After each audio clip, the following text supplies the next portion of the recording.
The thing that will always blow my mind is when a parent or an aunt, uncle, grandparents, whatever, name it, is telling their child or another member of their family that they're not beautiful because of something that they deem as too African.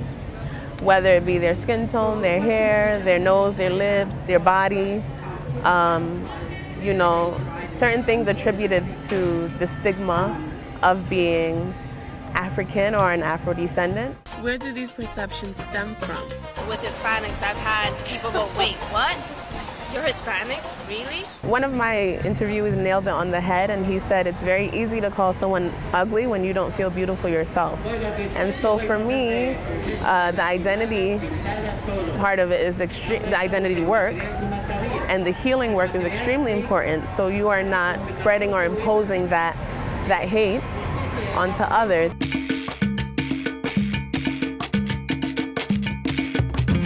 Nuestro racismo, si existe, es un racismo a la peruana, solapado. We're still using black faces to make comedy. They are still used to calling names, like using, you know, animals, names to talk about black people.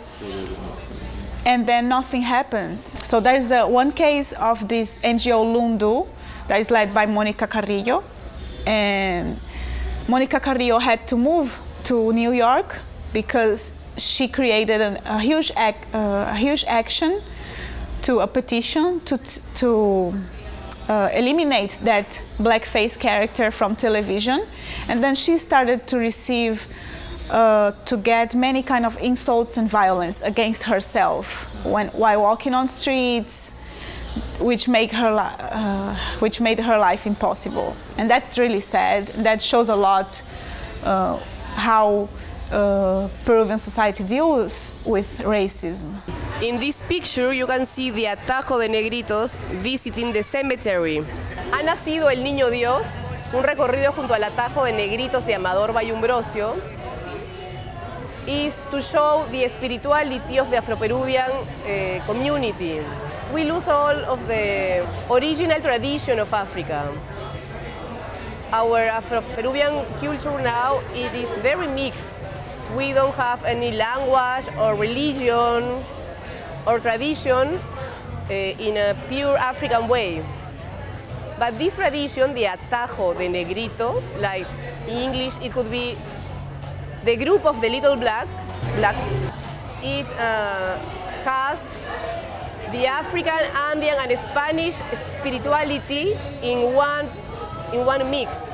So I wanted to show how it survived, but like a metaphor.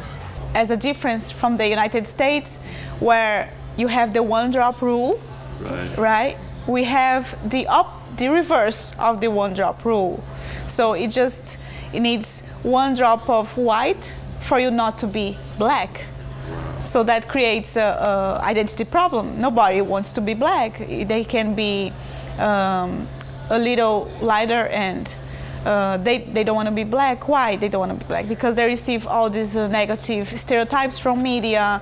They deal with violence, public harassment. Until 3 or 2 years ago, it was common to see in job ads that it's required good appearance. But how do you define good appearance? So it's just another way to say we don't want dark people here, and dark people means Indian and means black people. So, and then you have a good process of widening. If you have the media saying that you're not attractive, you're not intelligent, and you are not able to do things, if you don't have schools that has your history, everyone just tries to avoid all that heritage. This fight for humanity, really. It continues in the US, it continues in the various countries in Latin America. And so the situation that you will find among Afro-descendants in the US mirrors the plight in Brazil, in Panama, in Colombia, in Honduras, in Peru. You know, that is something that remains constant. and consistent throughout the diaspora, and it's not a coincidence.